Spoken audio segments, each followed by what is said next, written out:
पोरं बी लय चॅप्टर. एका मास्तरने एका मुलाला प्रश्न विचारला, तू लय चॅप्टर दिसतोय, तुझा जन्म कधी झाला? त्यांनी सांगितलं, सर माझा जन्म बुधवारी झाला. मग सर तुमचा जन्म कधी झाला? सरांनी सांगितलं, माझा जन्म तर रविवारी झाला. सर तुम्ही सर असून खोटं बोलू नका, रविवारी जन्म होतच नाही का?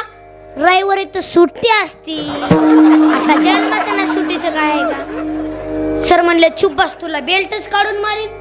तो म्हणला, मारूच शकत नाही का? बेल्ट काढल्यावर तुमची पॅन्टच गळून जाईल.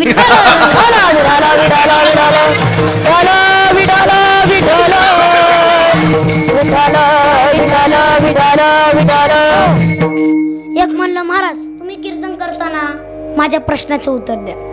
रावणाला तोंड किती? मी म्हणलं 10. तू एका अंगावर कसं झोपत असल?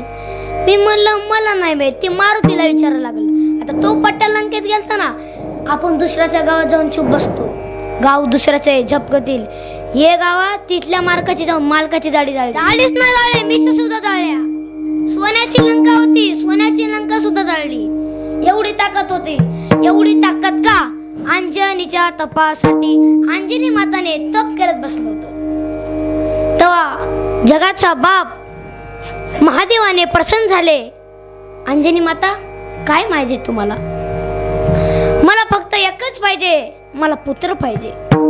मला दुसरं कोणी नको, तुम्हीच या माझ्या पोटी. अंजनीच्या तपासाठी महारुद्र आले पोटी. एवढी ताकद का? दुधामुळं. अंजनी माताचं दुधा तरी थेंब जरी दगडावर पडला ना, दगड तुटत होता. एवढी ताकद होती. आता दूध राहिलं का? आता बाटली. आता जन्मतापासून तर बाटली, तर शेवटपर्यंत बाटली. टोकण्यात बदलतो, लबराचं जातं, पत्राचं येतं. ती ओकणार सोबत तोटत नाही. आणि ती मोठी झाल्या मोठी बाटली, ती आम्हाला सुद्धा आवरत नाही. ती म्हणतं, आम्हाला माहिती आहे गंधावाले, तुमच्यात वरीच न दम असलं तर तुम्ही पिऊन दाखवा. त्यासाठी आम्ही भुका थांबले का? त्यासाठी आम्ही माळे घालतो का? 1-2 पारावर बसले.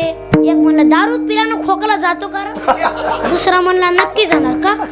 दारू म्हणजे बायको गेली, घरदार गेला, तुझा खोकला का नाही जाणार? हे घाले ना वेगळं, हे घाले ना वेगळं. एवढं सांगितलं ना, आयुष्याचा नाश करू नका. मंडपाच्या बारी गेलं ना, काढलीच तंबाखू. लय लांबून लांबून महाराज येतात. आजचं तर लयच बारीक पिल्लू होतं, पण लय ठोकत होतं. गावकऱ्यांनी लय निवडून निवडून महाराज आणले. आम्हाला ते तंबाखू निवडतंय. आजचं तर लयच बारीक होतं, पण लय ठोकत होतं. त्यांनी तर सांगितलं ना, पुड्या खाऊ नका, सांगितच असत्यात. हो हो म्हणायचं असतं, त्यांचा धंदाच आहे. अरे नका करू नाश आयुष्याचा, नका करू नाश आयुष्याचा, नका करू नाश आयुष्याचा, नका करू नाश. आता तरी पुढे ह्याची उपदेश.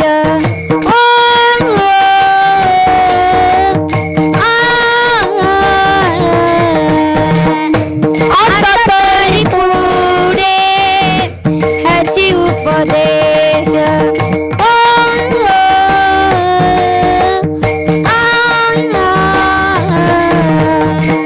आता तरी पुढे ह्याची उपदेश.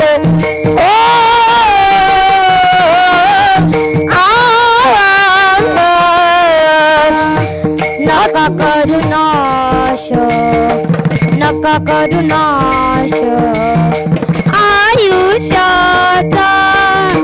सकाळच्या पाया माझे धन्यवाद. आता तरी पुढे ह्याची उपदेश. मागचं सोडा, आताच बघा. आता नाव बिल चाटरू, नाव शांती, नसतेला भांडणं आणती. नाव ज्ञानेश्वर, पेल्यावर सापडत नाही घर. नाव गंगाधर, आंघोळ नाही महिनाभर. नाव माऊली, कचाकच बाटल्या आणतो. आता एका आजीला झाली ना, त्या नातीचं नाव काय ठेवायचं? जनाबाई, मुक्ताबाई, कानोपात्रा. सुंदर जसं नाव ठेवायचं ना.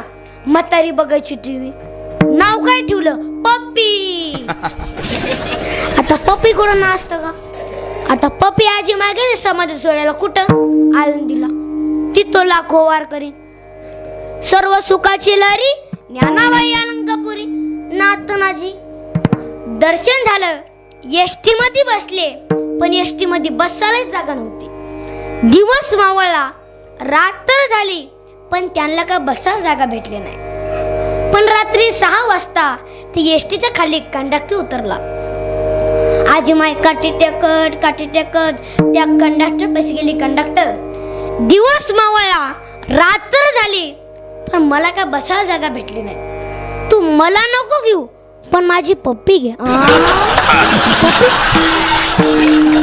कंडक्टर दुसऱ्या कंडक्टरला दवाखान्यातच नेले. आजी माझी सफरचंद घेऊन गेली.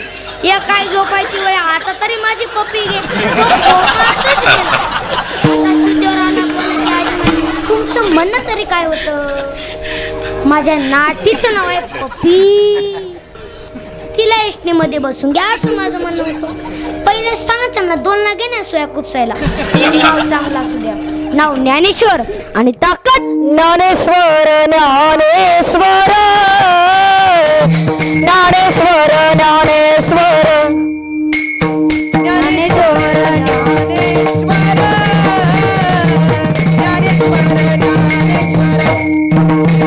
मुखी मनता सुपती पेर, मुखी मनता सुपती पेर.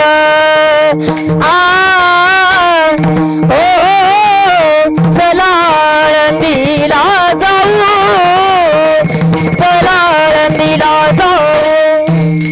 मुखी मनता सुपती पेर, मुखी मनता सुपती पेर.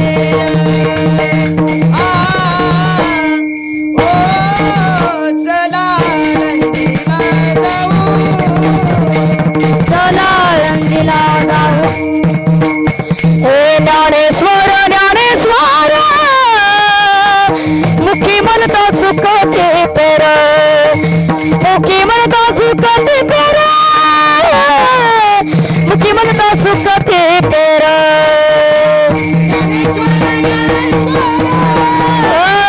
मुखी म्हणता सुखते पेर, मुखी म्हणता सुखते पेर,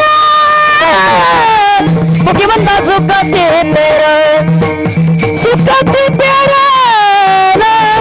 ज्ञानेश्वर ज्ञानेश्वर नावातच वजन आहे. मुखी म्हणत सुखती पेरे. डोंगरात गे ना साधू म्हणी, नकाच्या चुमळ्या झाल्या, लोकांना चपीट खाऊन जगली माणसं रावणाच्या काळात. सोपं नाही, रासा कीर्तनाचा छंद लागायला पाहिजे. असा छंद तुकोबारायला लागला होता.